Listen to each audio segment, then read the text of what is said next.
Olá, sejam todos muito bem-vindos a essa nossa conexão. Traçando a rota do profissional de sucesso é a nossa premissa básica como proposta dessa série de vídeos que estaremos executando aqui neste nosso canal. Hoje, especificamente, falarei sobre uma síndrome que tem sido relativamente considerada muito recorrente nesses instantes que estamos atravessando, mas não é tão nova assim. Ela foi decodificada, ela foi identificada em 1974, ou seja, já faz bastante tempo. Sabe do que eu estou falando? Síndrome de burnout.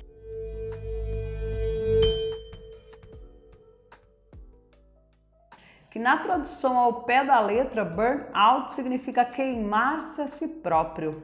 É um distúrbio psíquico gerado pelo esgotamento, provocado por excesso de trabalho, por excesso de informações, por uma quantidade além do que o ser humano suporte, dê conta de processar e de trabalhar. Então, enfim, é um distúrbio psíquico classificado sim no CID, no Código Internacional de Doenças, na Classificação Internacional de Doenças, como CID-10, por ser um distúrbio, por ser um problema que se configura realmente como um processo psíquico.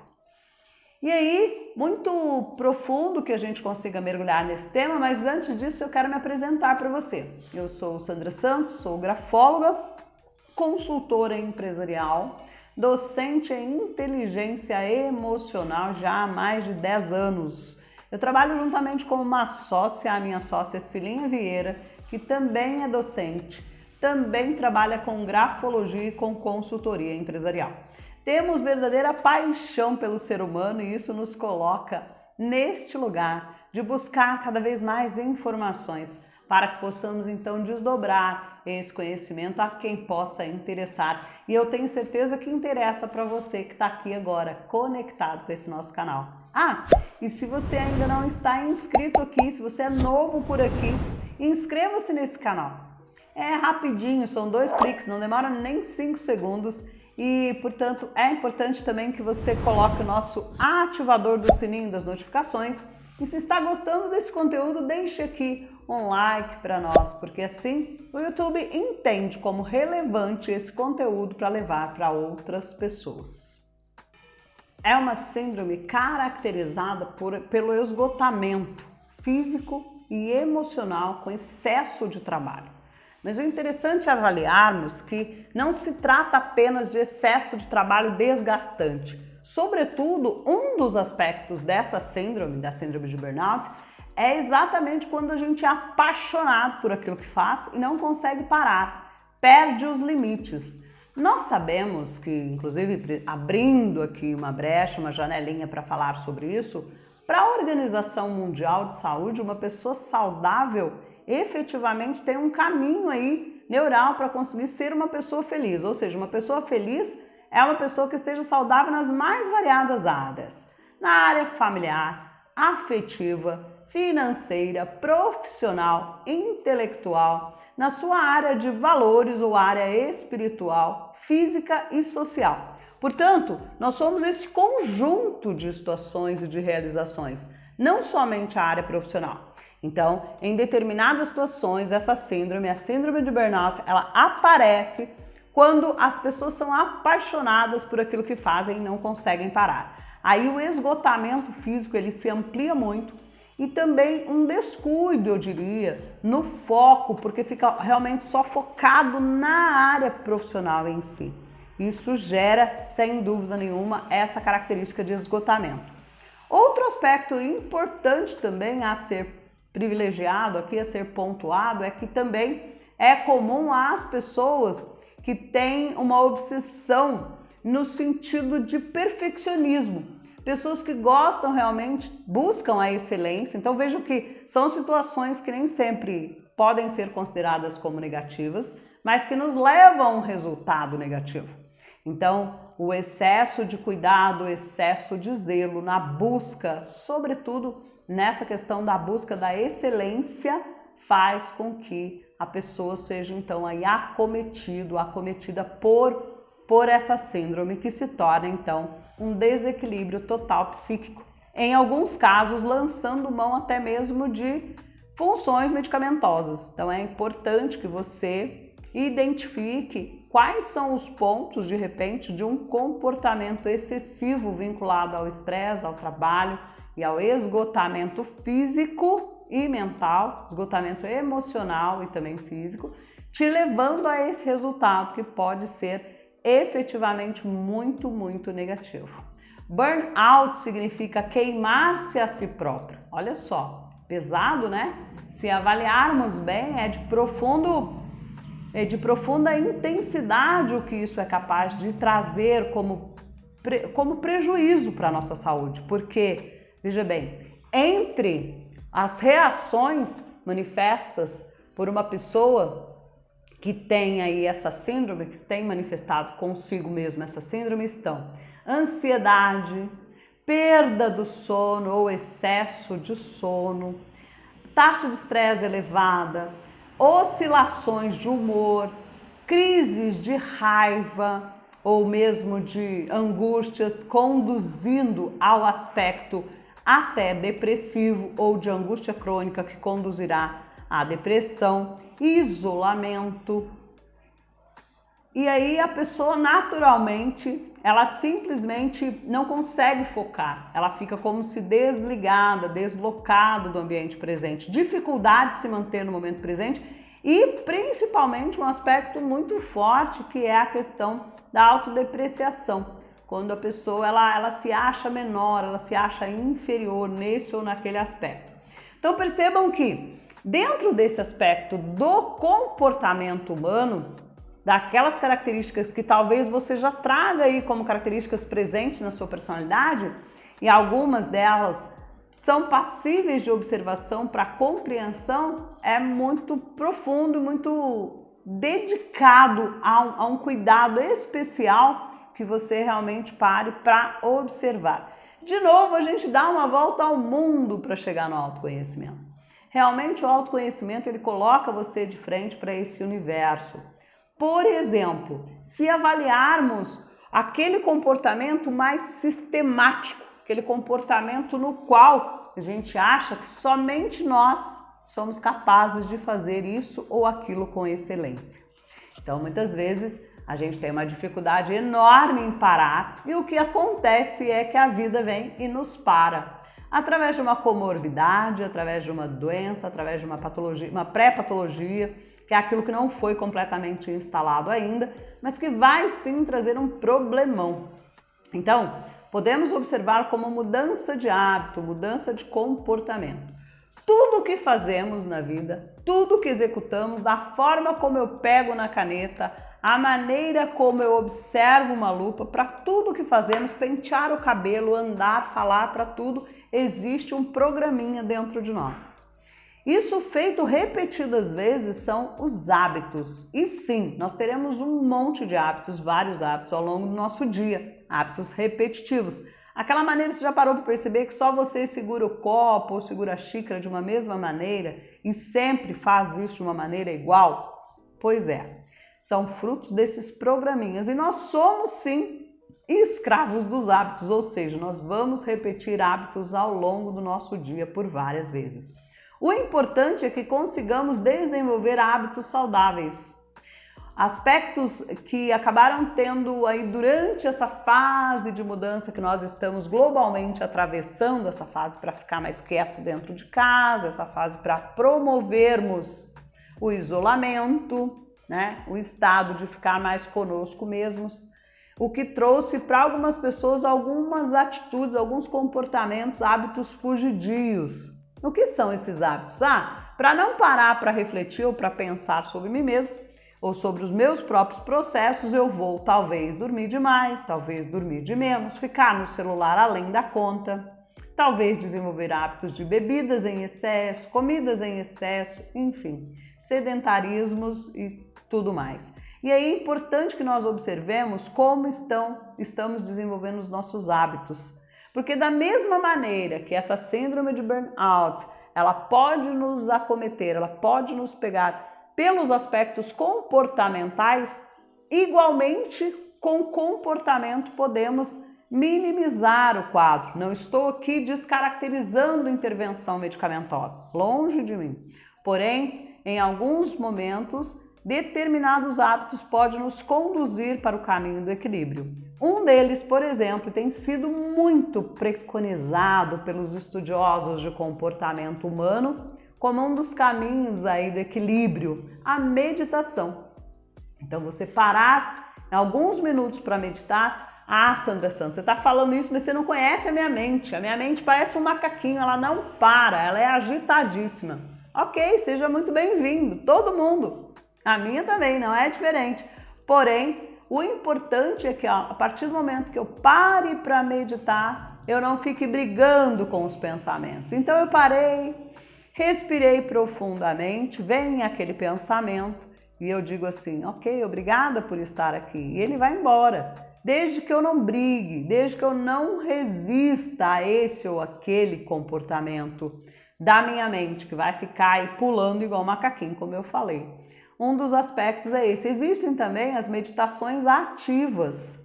As meditações ativas têm a ver, por exemplo, com dança, tem a ver, por exemplo, com movimentos corporais. Outra coisa que não tem para onde fugir, pessoal, é chover no molhado, mas tem que falar condicionamento físico. E você não precisa de nada para fazer isso. Ah, mas eu não tenho dinheiro. Não tem problema.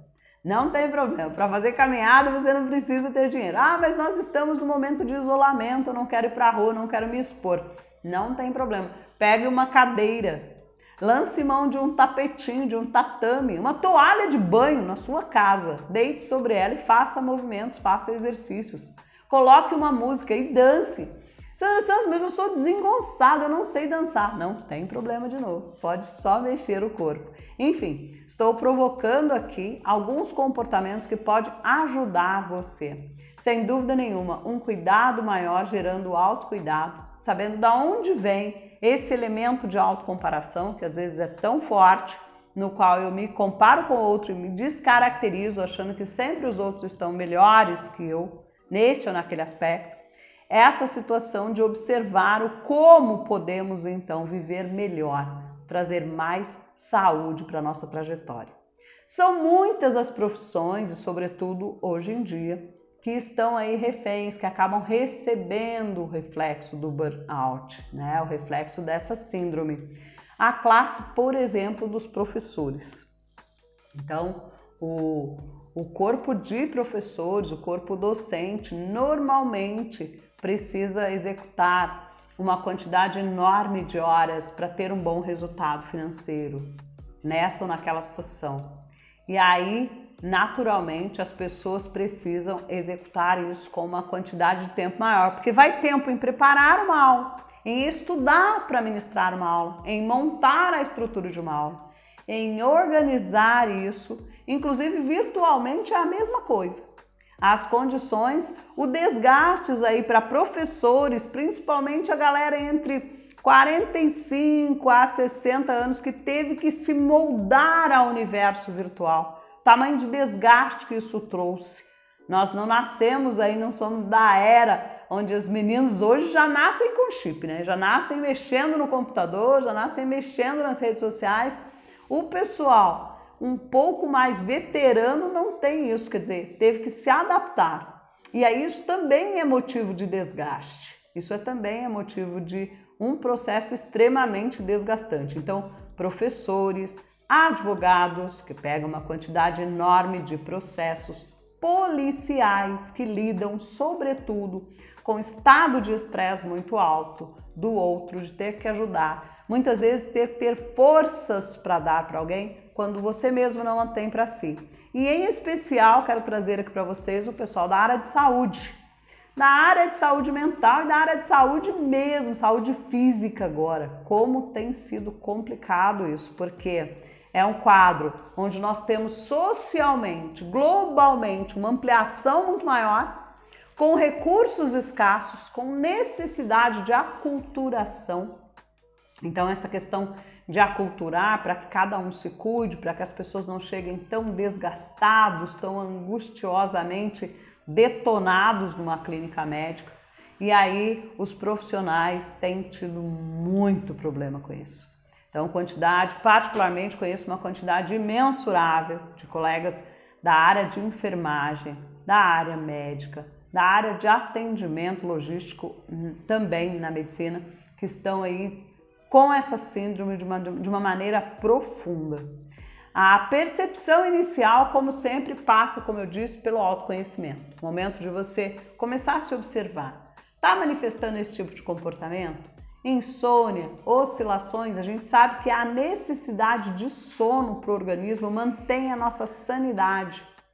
Então, quando a gente não consegue dormir direito, naturalmente a gente não processa legal as ideias, não consegue ter um equilíbrio neuronal entre o cognitivo e o que eu estou sentindo, como eu desenvolvo isso numa resposta de comportamento, de ação, de atitude. E aí, isso é profundamente comprometido pelo sono, pela falta de sono, excesso ou a maneira de dormir mal. Aquele sono entrecortado, aquele sono que você acorda várias vezes ou que tem terrores noturnos, nos quais você tem pesadelos e acorda sempre com a sensação de estar muito cansado. A questão do excesso de estresse no sentido da oscilação de humor, que muitas vezes nem você mesmo dá conta. Então você não sabe por quê, mas da mesma maneira como está super motivado e animado com o dia, vem aquela notícia pesarosa, vem aquela notícia, aquela informação negativa e você pronto, detona com o seu estado de humor e fica bravo, fica rancoroso, fica ansioso, ansiosa e naturalmente fica aí tenso. Então, estados de oscilação de humor. Ansiedade, a ansiedade pode levar a palpitações, a sudoreses, a movimentos, inclusive tem aumentado sobremaneira, tenho observado muito isso na prática de atendimento clínico e os outros atendimentos que também desenvolvo, eu e a minha equipe, o quanto as pessoas têm se mostrado realmente ansiosas, quanto as pessoas têm aumentado esse estado pelo próprio medo gerado pelo inconsciente coletivo. E aí a ansiedade se manifesta das mais variadas maneiras, com palpitações, como eu disse, com a questão em si de uma sensação de terror mesmo, quase que um pânico instalado, as angústias, os movimentos de angústias crônicas e a sensação de que não há o que fazer, aquela sensação de fim da linha realmente. Então, medo, todos nós temos, inseguranças, todos nós temos. Não devemos, porém, nos deixar mover para ficarmos reféns dessas histórias de medo, de insegurança, de ansiedade, conduzindo a quadros depressivos e, sobretudo, prestarmos atenção para não banalizar esses estados de saúde que nos envolvem no aspecto emocional, sobretudo, mas nos conduzindo a ações, ainda assim, ações nas quais teremos rompantes aí desnecessários e desagradáveis, como eu disse, em momentos que nem você às vezes se aguenta. E aí você fala, meu Deus, o que fazer? Então para, respira, faz uma meditação. Uma dica muito importante também é deixarmos desconectar com as notícias negativas, com as informações negativas. Você pode perceber que aquela notícia negativa que chega à mídia de um caso X ou Y, ela fica repetitiva por um tempo enorme e desnecessário.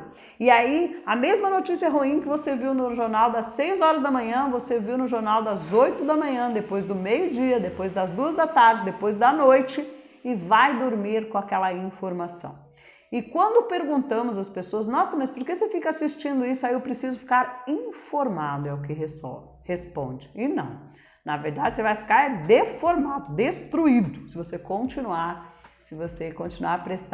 prestando atenção nesse universo da mídia negativa que só propõe tragédias e situações de descontrole e desconforto. Porque afinal de contas, a escolha em ser mais leve, mais feliz, e aquilo que vai entrar dentro da sua cabeça através das suas percepções visuais e sensoriais são só suas. É o seu ponto de equilíbrio e está na sua mão o controle para saber se você deve ou não ancorar esse tipo de escolha.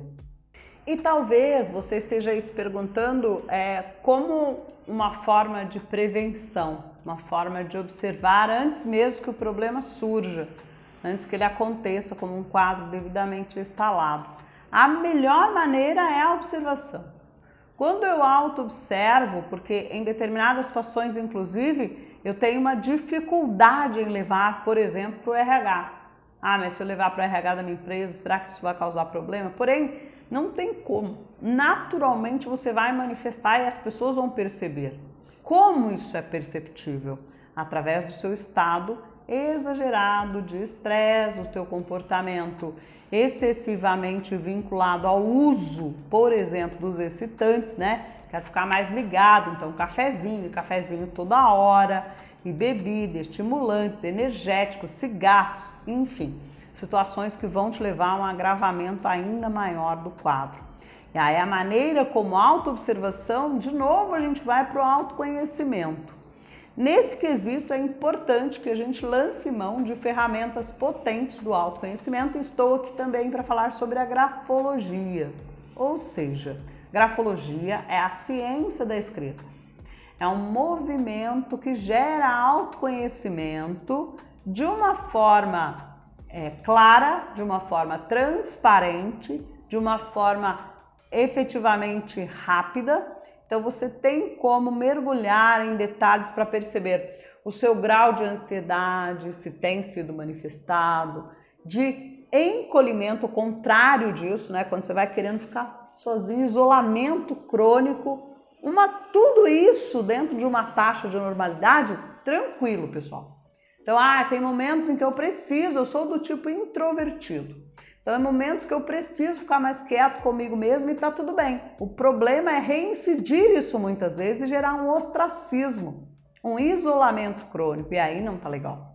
E aí, da mesma forma que você observa, que você é capaz de perceber já comportamentos desse formato, desse quesito na tua qualidade de manifestação comportamental, a grafologia ela vem como uma ferramenta. E o que é então a grafologia? É um assessment, é uma forma de identificação de características da personalidade e do caráter mediante a forma da observação da escrita do texto, da escrita da assinatura, na qual você consegue então identificar os pontos.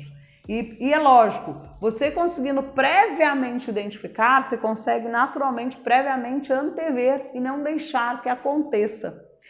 Já está provado, inclusive, que uma hora que você utiliza em preventivo te economiza 5 a 8 horas de curativo. Então, para você cuidar de um problema depois dele instalado, é muito mais dispêndio de tempo, de dinheiro, de energia, enfim, a qualidade de vida aí que vai embora para o ralo.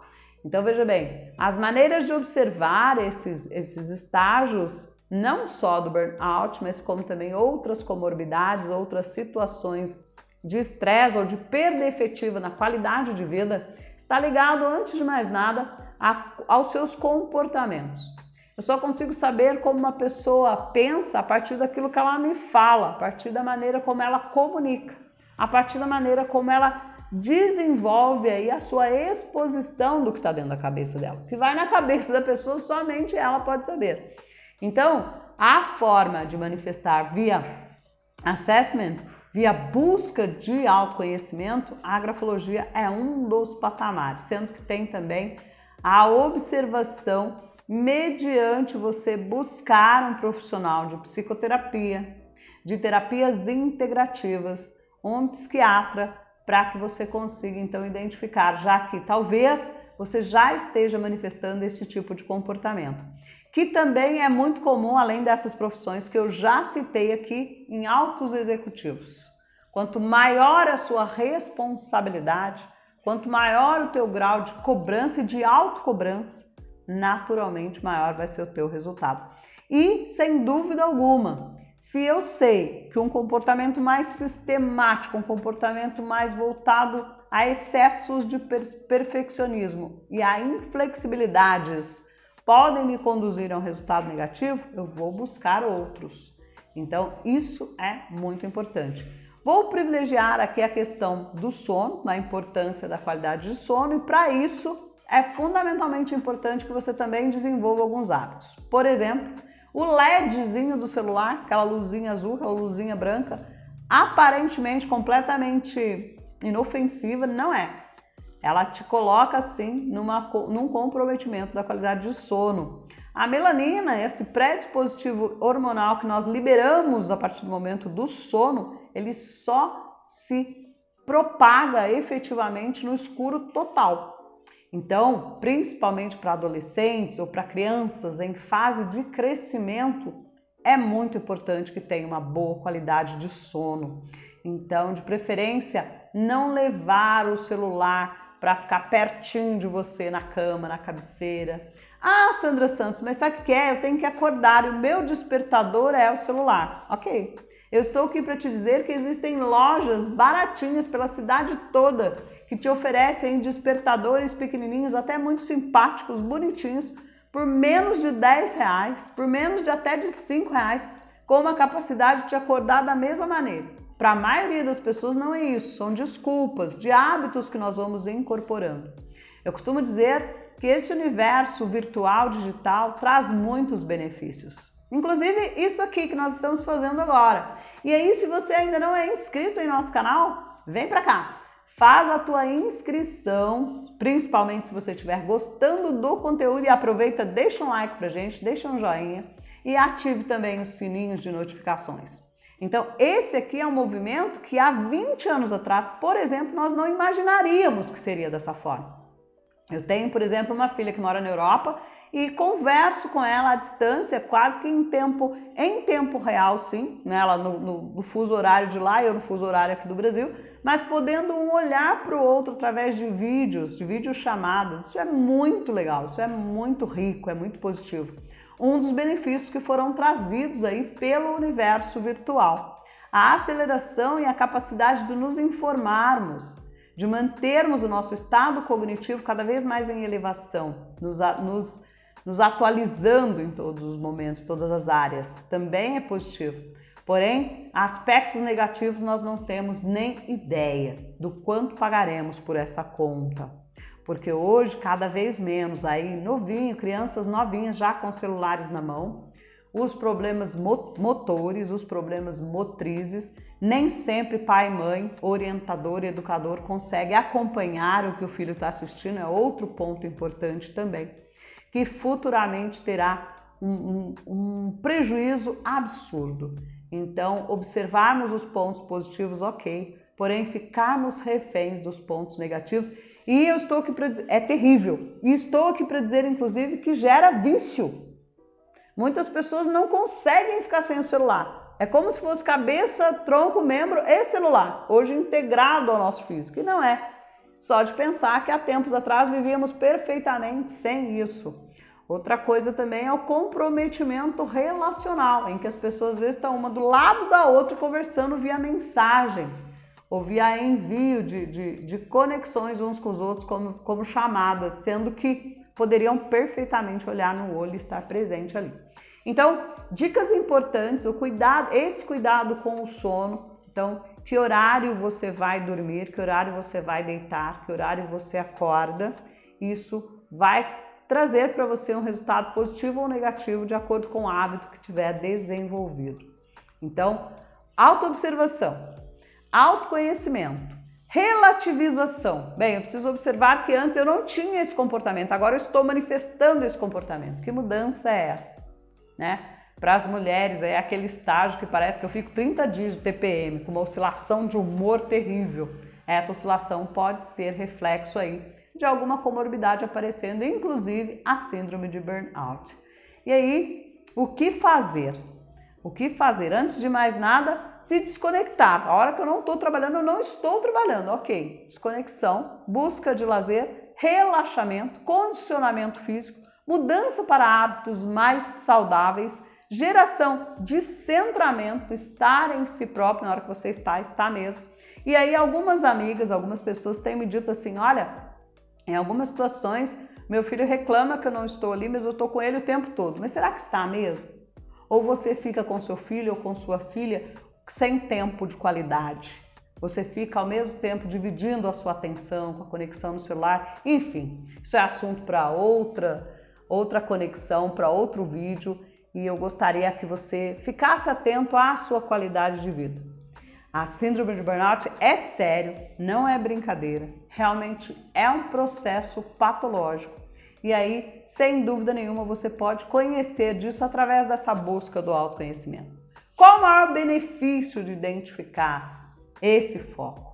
É você conseguir antever, você conseguir prevenir, para que faça um caminho de equilíbrio com o teu próprio controle interno, com a tua tranquilidade pessoal e consiga fluir, sendo você na sua melhor versão. A grafologia é uma ferramenta que pode te oferecer de maneira simples, ou seja, você escreve um texto entre 20 linhas, assina a caneta num papel sem pauta e passa para que o grafólogo pegue então uma lupa e faça o teu acompanhamento, faça então a tua elaboração de perfil. Você vai receber essa elaboração de perfil, aonde pode figurar aspectos de facilidade ou dificuldade de contato com as outras pessoas, de produtividade, de criatividade, geração de ansiedade ou mais calmaria. Pode te dar amostras do seu estado de tensão, tua tensão emocional, vinculado aí aos comportamentos emocionais como raiva, como o próprio medo, a tristeza, que de repente é aquela lâmpadazinha que acende dentro de você e você simplesmente diz, mas eu nem percebi, ou isso é normal. Não, ficar triste não é normal, manter a tristeza não é normal. O importante é observar o que isso pode te trazer. E evitando então a angústia, os isolamentos, a grafologia também te informa sobre isso e sem dúvida nenhuma te traz respostas positivas sobre você mesmo, sobre como você pode fluir ainda melhor e sem dúvida alguma promover uma ativação num upgrade da sua qualidade de vida profissional, pessoal, familiar, relacional e social. As estatísticas apontam que 83% do pessoal do corpo de profissionais vinculados à saúde tem manifestado essa doença, essa síndrome. E detalhe, temos um relato de uma médica de apenas 27 anos que disse que das 7 da manhã até as 19, praticamente sem parar, vivenciando aí o histórico de 7 intubações, ao qual remeteu ela à lembrança dos pais, à lembrança dos tios, das pessoas da família dela. Ela precisou retirar-se com 12 horas de intenso plantão e 7 intubações para ir até o toalete chorar, para se recuperar, porque ainda tinha mais 12 horas na sequência. Então, isso nos mostra um quadro aí, uma profissional de medicina de 27 anos do estado de Manaus, que vivenciou e deixou isso como relato. E aí, junto com isso, nós sabemos que um tanto de outros profissionais também têm vivido esse momento. Então, é a hora de boas vibrações, de boas escolhas, o convite ao recolhimento, não só recolhimento físico, mas também o recolhimento interno, olhar para si. A gratidão, sem dúvida nenhuma, nos amplia aí os estágios de autoconexão, de conexão com o nosso self, com estar centrados em nós mesmos. Eu espero que você continue essa dedicação de buscar mais informações sobre si mesmo, sobretudo autoconhecimento para autodesenvolvimento, porque assim, caminhando juntos, nós vamos em busca de traçar a rota do profissional de sucesso.